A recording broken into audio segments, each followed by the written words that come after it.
በስመ አብ ወወልድ ወመንፈስ ቅዱስ አሐዱ አምላክ አሜን። ሰላም የተወደዳችሁ የእግዚአብሔር ቤተሰቦች የእናታችን የእመቤታችን የቅድስት ድንግል ማርያም የአስራትና የአደራ ልጆች በያላችሁበት የአምላካችን የእግዚአብሔር ጸጋና ምሕረት ከሁላችን ጋር ይሁን።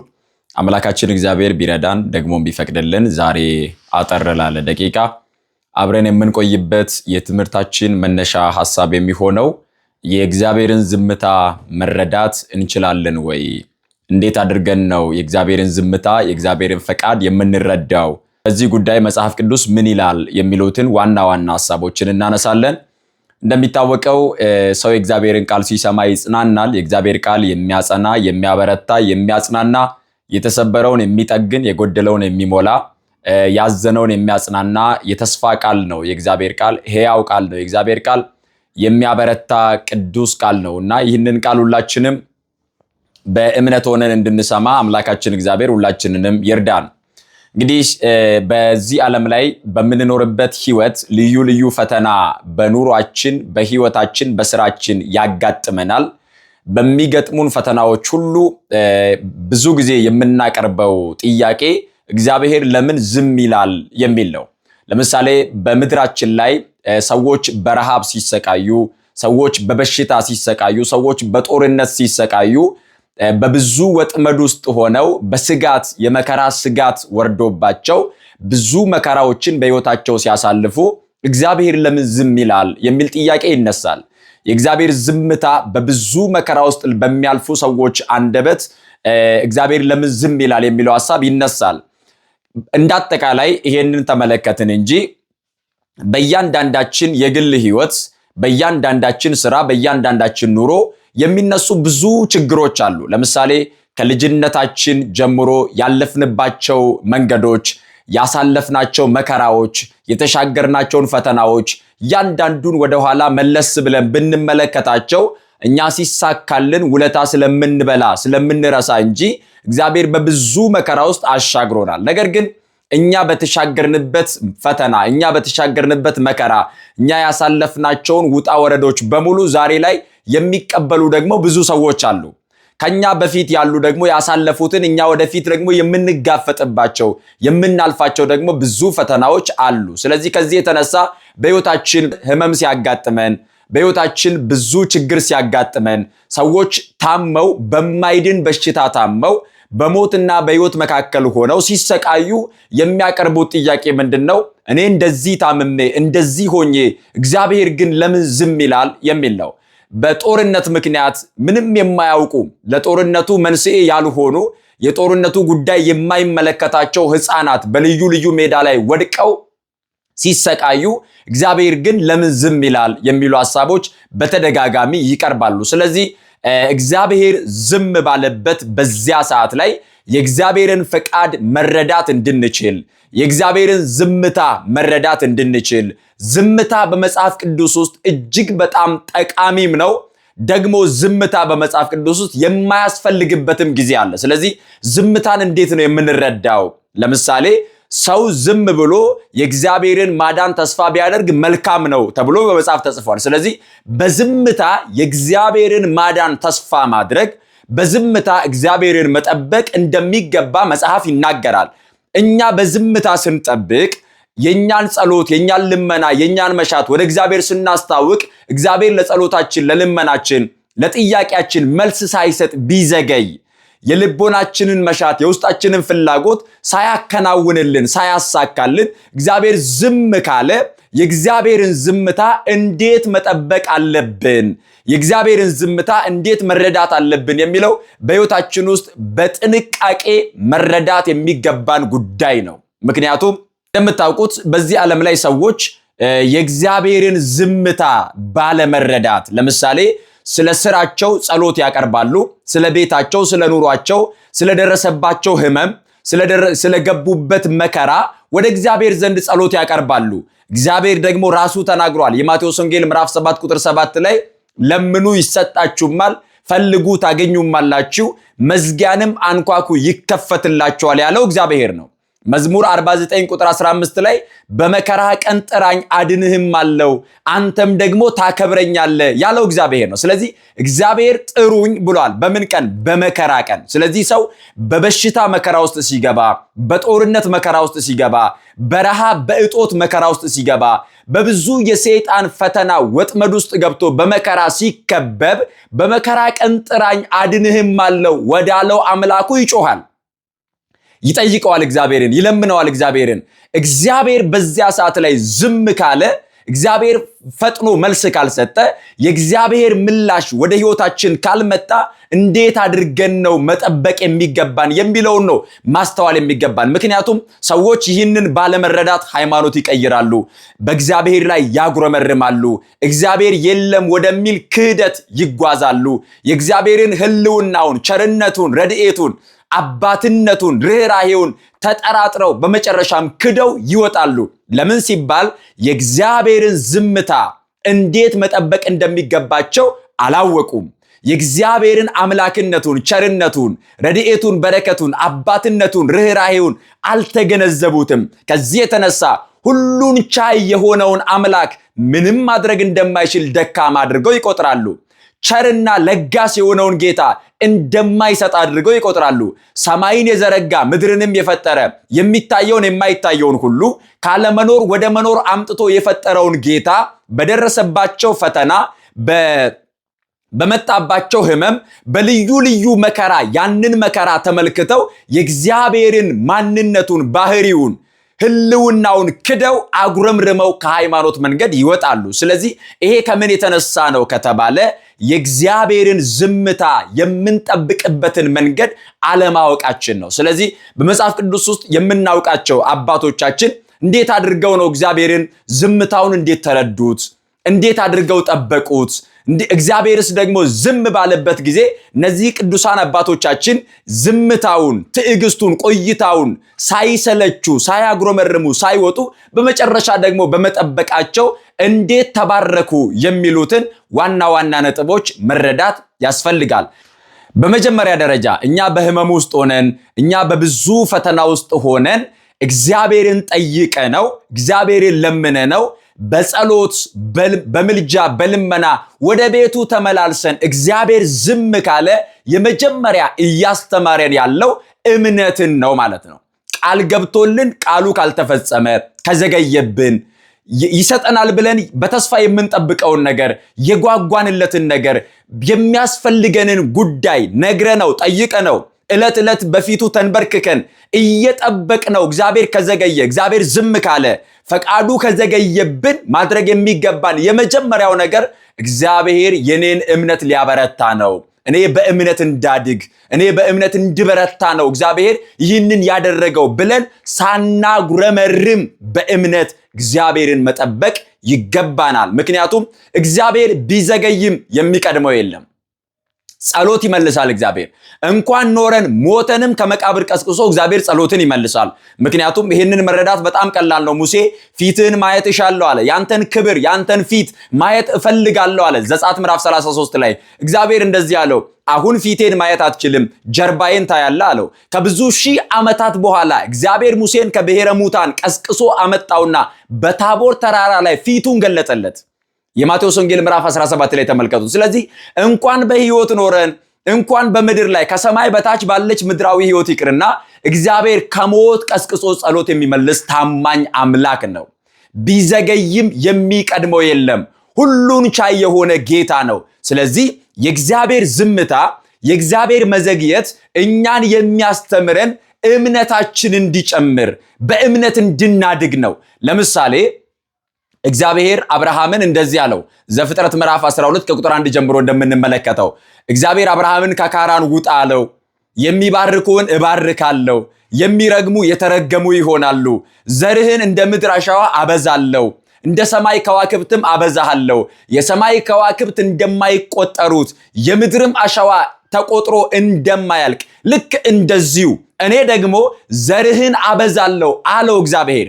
አብርሃም ይህንን የተስፋ ቃል አምኖ በእምነት ወጣ፣ እምነቱም ደግሞ ጽድቅ ሆኖ ተቆጠረለት። ሮሜ ምዕራፍ 4 ላይ እንደምናነበው ማለት ነው። ዘፍጥረት ምዕራፍ 12ንም በስፋት ታሪኩ እንደምንመለከተው። ነገር ግን እግዚአብሔር አብርሃምን እባርካለሁ አለው። እግዚአብሔር አብርሃምን ዘርህን አበዛለሁ አለው።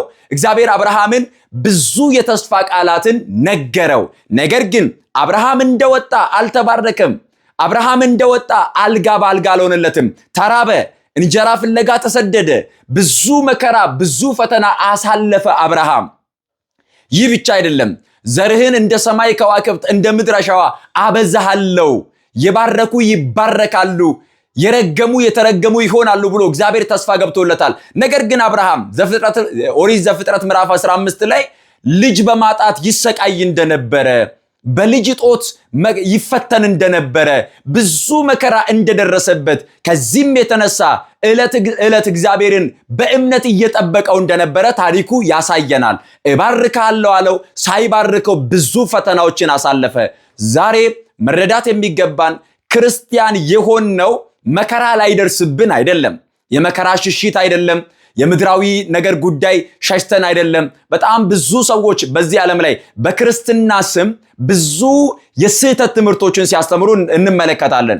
አንተ እኮ ክርስቲያን ብትሆን ሀብታም ትሆናለህ፣ አንተ ክርስቲያን ብትሆን ባለጠጋ ትሆናለህ፣ አንተ ክርስቲያን ብትሆን መከራ አይደርስብህም፣ እንደዚህ ነገር አይደርስብህም፣ እንደዚህ በአካውንት ገንዘብ ይገባል፣ እንደዚህ ባለጠጋ ትሆናለህ፣ እንደዚህ ሀብታም ትሆናለህ እያሉ የሚያጭበረብሩ የስህተት ትምህርት የሚያስተምሩ በጣም ብዙ ሰዎች አሉ። ጌታችን ኢየሱስ ክርስቶስ የነገረን በዓለም ሳላችሁ መከራ አለባችሁ፣ አይዟችሁ እኔ ዓለምን አሸንፌአለሁ በማለት ተናግሯል። ስለዚህ ጌታችን ኢየሱስ ክርስቶስ የነገረን በዓለም ሳላችሁ አለ መከራ አለባችሁ። ይህንን መከራ መሻገር የምትችሉት በእምነት ነው። በዚህ መከራ ውስጥ ስንሆን እግዚአብሔር ዝም ካለ፣ ወደ መከራ ስንገባ እግዚአብሔር ዝም ካለ፣ ወደ ፈተና ስንገባ እግዚአብሔር ዝም ካለ፣ በዚያ ፈተና በዚያ መከራ ስንጨነቅ፣ ዙሪያው ገደል ሲሆንብን፣ የምናደርገውን ስናጣ፣ ፈተናው ሲበዛብን እግዚአብሔር ዝም ካለ በእምነት እንድናድግ እያለማመደን ነው ማለት ነው። አብርሃም በእምነት በረታ። አብርሃም በእምነት አደገ። እባክህን ጌታዬ ሆይ ልጅ አልሰጠኸኝም እኮ እባክህን ስጠኝ፣ ባርከኝ እያለ ይለምን ነበረ። በመጨረሻ እግዚአብሔር አብርሃምን በይስሐቅ ባረከው። ከባረከው በኋላ እግዚአብሔር እምነቱን ፈተነ። አንድ ልጅህን ሰዋልኝ አለው። ኦሪት ዘፍጥረት ምዕራፍ 22 ላይ እንደምንመለከተው አንድ ልጅህን ሰዋልኝ አለው። አብርሃም የሰጠውን እግዚአብሔርን ያምን ስለነበረ አንድ ልጁን ሳይሳሳ ልጁ ይስሐቅን ለእግዚአብሔር መስዋዕት አድርጎ ለማቅረብ ጉዞውን ወደ ሞሪያም ተራራ አቀና። እግዚአብሔር ዝም አለው። አብርሃም በታዘዘበት ሰዓት እግዚአብሔር ዝም አለው። አብርሃም ልጁን ይዞ 3 ቀን በሚጓዝበት ሰዓት እግዚአብሔር ዝም አለው። አብርሃም ልጁን ወደ ሞሪያም ተራራ ላይ አውጥቶ ለመስዋዕት በሚያዘጋጅበት ሰዓት እግዚአብሔር ዝም አለ።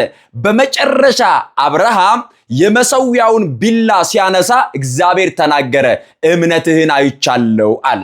አያችሁ ምን አይነት ሂደት ውስጥ እንደመጣ። መጀመሪያ ጠየቀው፣ እሺ አለ፣ ፈቃዱን ተቀበለ፣ ጉዞውን ጀመረ፣ ተራራው ላይ ደረሰ። ፈቃዱን ሊያረጋግጥ የመጀመሪያውን እርምጃ ሲያነሳ እግዚአብሔር ተናገረ፣ እምነትህን አይቻለሁ አለ። በእምነት አድጓል አብርሃም። በእምነት በልጽጓል አብርሃም። እምነቱ ያደገ ሰው፣ እግዚአብሔርን ቅንጣት ታህል የማይጠራጠረው አብርሃም በስተርጅና የሰጠኝ እግዚአብሔር ነው፣ እግዚአብሔር ከሰጠኝ ደግሞ እርሱ ሁሉን ቻይ ስለሆነ ያዘጋጃል ብሎ በአምላኩ ላይ የነበረውን እምነት ለአንድ ልጁ ሳይራራ ይህንን አደረገ። ስለዚህ እግዚአብሔር ዝም ካለ በእምነት እንድናድግ ነው ማለት ነው። የመጀመሪያ እምነት መጨመር ያስፈልጋል። በእምነት እግዚአብሔርን መጠበቅ ያስፈልጋል። ደግሞ እግዚአብሔርን ያመን ነው። ብርሃነ ዓለም ቅዱስ ጳውሎስ አንደኛ ቆሮንቶስ ምዕራፍ 15 ላይ እንደተናገረ እኛ ክርስቶስን ያመን ነው ለዚህች ሕይወት ብቻ አይደለም፣ ከሞት በኋላ ሕይወት አለ፣ ከመቃብር በኋላ ትንሣኤ አለ ብለን ነው ክርስቶስን ያመን ነው። ለዚህች ሕይወት ብቻ እንኳን ክርስቶስን ያመንን ከሆነን አለ ቅዱስ ጳውሎስ ከሰው ሁሉ ይልቅ ምስኪኖች ነን አለ። ከሰማይ በታች ላለ ሕይወት፣ በምድራዊ ሕይወት፣ በጊዜያዊ በሚጨበጥ በሚዳሰስ ጉዳይ ብቻ አይደለም። ለዚህች ሕይወት ብቻ ከሆነማ እግዚአብሔርን ያመንነው ከሁሉ በላይ እኛ ምስኪኖች ነን በማለት ቅዱስ ጳውሎስ ይናገራል። ስለዚህ እኛ እግዚአብሔርን ያመንነው እምነታችንም የሚያድገው ከሞት በኋላ ባለው ሕይወት ጭምር ነው። በሰማይ ባለው ሀገር እሄዳለሁ፣ ስፍራን አዘጋጅላችኋለሁ፣ እኔ ባለሁበት በዚያ እናንተም እንድትሆኑ እንደገና እመጣለሁ፣ ደግሞ ወደ እኔ እወስዳችኋለሁ በማለት የዮሐንስ ወንጌል ምዕራፍ 14 ላይ ከቁጥር 1 ጀምሮ ጌታችን ኢየሱስ ክርስቶስ እንደተናገረ ከሞት በኋላ ያለውን ያንን የሰማይ መንግስት መመልከት ነው። እርሱ ነው እምነት እንጂ ዚሽ ጋር ባለችዋ ብቻ አይደለም። ከዚህ የተነሳ እግዚአብሔር ዝም ካለ፣ ጸሎታችን መልስ ካላገኘ፣ ልመናችን መልስ ካላገኘ፣ ስለታችን መልስ ካላገኘ፣ ያቀረብነው ጥያቄ በሙሉ ምላሽ ካላገኘና እግዚአብሔር ዝም ካለ መጠበቅ የሚገባን አሁንም በእምነት ነው። እምነታችንን በመጨመር ዕለት ዕለት እርሱን በመጠባበቅ በእምነት እርሱን ስንጠብቀው ያን ጊዜ የእግዚአብሔርን ዝምታ ተረድተናል ማለት ነው።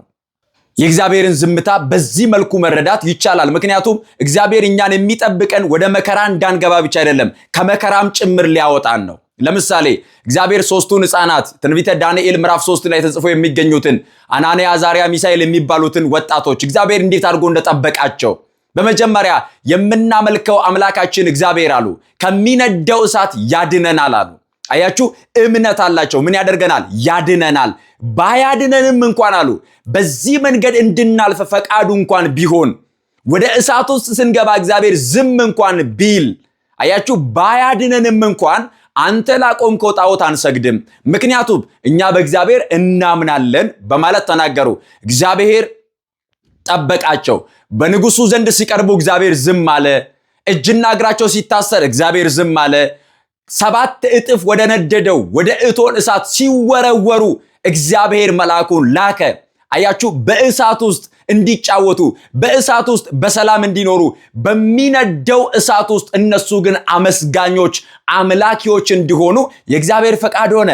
አያችሁ፣ ወደ እሳት ስንገባ እግዚአብሔር ዝም ካለ፣ እሳቱ ሲበረታ እግዚአብሔር ዝም ካለ፣ ዙሪያችን እሳት ሲሆንብን እግዚአብሔር ዝም ካለ መጠበቅ የሚገባን እንደነዚህ ወጣቶች ነው።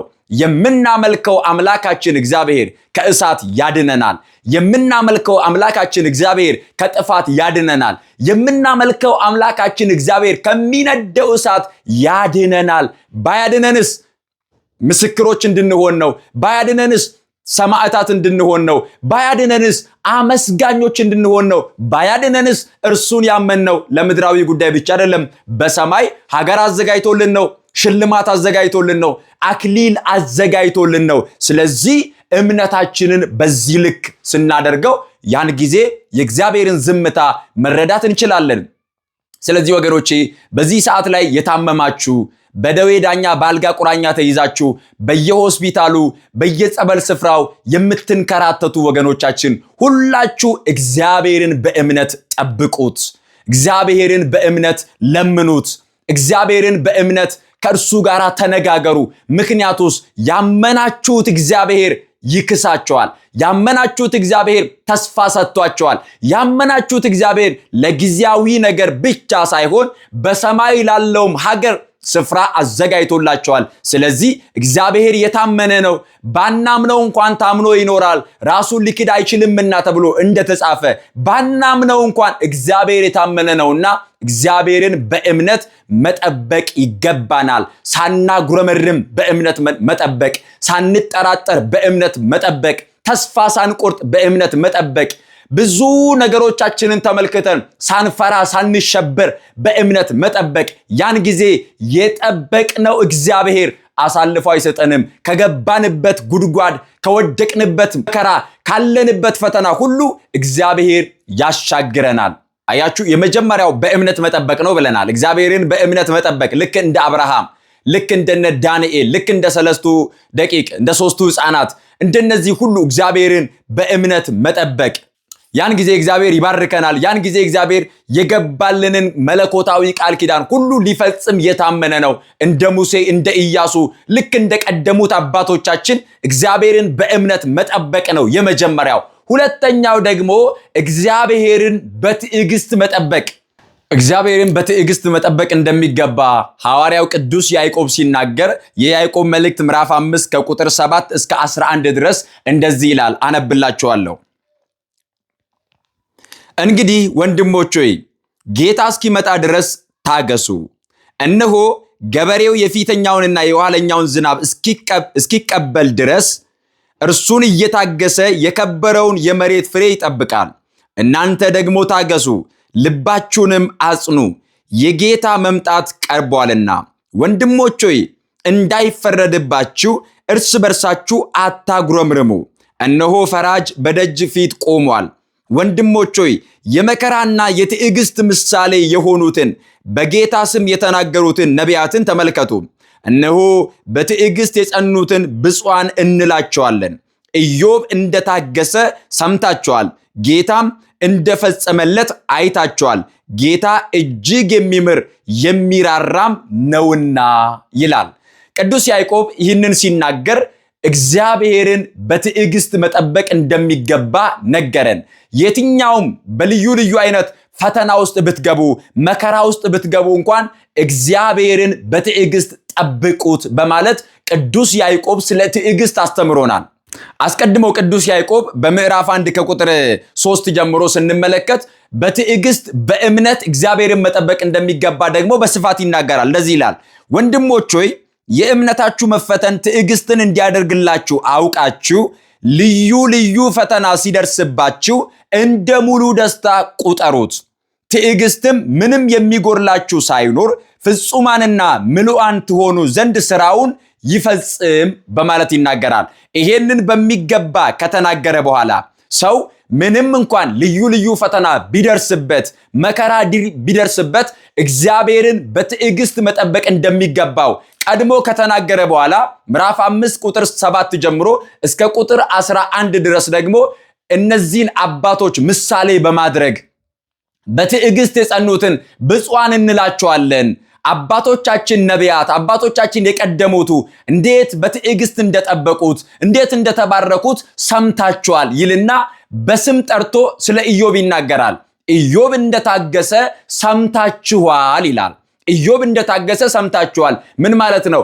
መጽሐፍ አንብባችኋል፣ ታሪኩን አውቃችኋል። ስለዚህ የእርሱን ትዕግስት ሰምታችኋል አለ። ትዕግስቱን ሰምታችኋል ካለ በኋላ ጌታም ደግሞ የልቡን መሻት እንደፈጸመለት አይታችኋል አለ። ልብ በሉ፣ ትዕግስቱን ሰምታችኋል አለ፣ ጌታ እንደፈጸመለት ደግሞ አይታችኋል። ልክ እንደዚያው እናንተ ደግሞ በትዕግስት ከጠበቃችሁ ልክ እንደ ጻድቁ እንደ ኢዮብ፣ እርሱ ምሳሌ ነው። የኢዮብን ታሪክ ሁላችንም እናውቀዋለን። ኢዮብ እንዴት እንደታገሰ ንብረቱን ሲያጣ፣ ልጆቹን ሲያጣ፣ ቤቱን ሲያጣ፣ መከራው ሲበዛበት ስጋዬን በጥርሴ ይዛለሁ አምላኬን በትዕግስት እጠብቃለሁ ብሎ እስኪናገር ድረስ እስከ መጨረሻው በትዕግስት እንደቆየ የሰጠኝ እግዚአብሔር ነው፣ የወሰደውም እግዚአብሔር ነው፣ የእግዚአብሔር ስም የተመሰገነ ይሁን እያለ እግዚአብሔርን እያመሰገነ ቆይቶ ጤናውን አጥቶ መከራን ተቀብሎ በመጨረሻ ኢዮብ ምዕራፍ 42 ላይ እግዚአብሔርን ሲያመሰግን ኢዮብ እንደዚህ አለ፣ ሁሉን ቻይ እንደሆንክ ሐሳብህ የሚከለከል ዘንድ ከቶ እንደማይቻል አሁን አወቅኩ አለ። እግዚአብሔር ሁሉን ነገር በእጥፍ መለሰለት፣ ባረከው፣ ፈጸመለት። ይሄንን አይታችኋል አለ።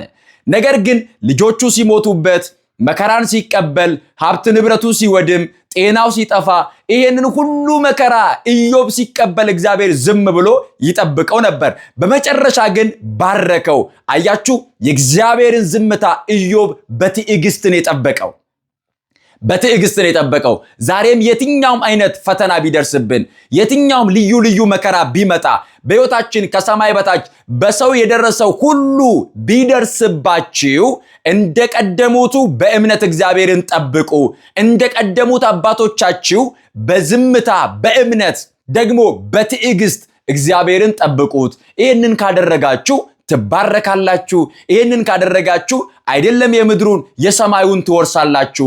ምክንያቱም ሲባል እግዚአብሔር ትዕግስት ሊያለማምደን፣ እግዚአብሔር በእምነት ሊያበረታን፣ እግዚአብሔር ሰማዕታት ምስክሮች ሊያደርገን፣ እግዚአብሔር የጽናት ምሳሌ ሊያደርገን፣ የጸኑትን በትዕግስት የጸኑትን ብፁዓን እንላቸዋለን በማለት ቅዱስ ያዕቆብ እንደተናገረ እነዚህ ብጽዕናን ያገኙ በትዕግስት የጸኑት ምሳሌ እንደሆኑት ሁሉ በትዕግስት እንድንጸና የእግዚአብሔር ፈቃድ ከሆነ በትዕግስት ጠብቀን መንግስቱን እንድንወርስ አምላካችን እግዚአብሔር ሁላችንንም ይርዳን። ወስብሐት ለእግዚአብሔር። ይቆየን።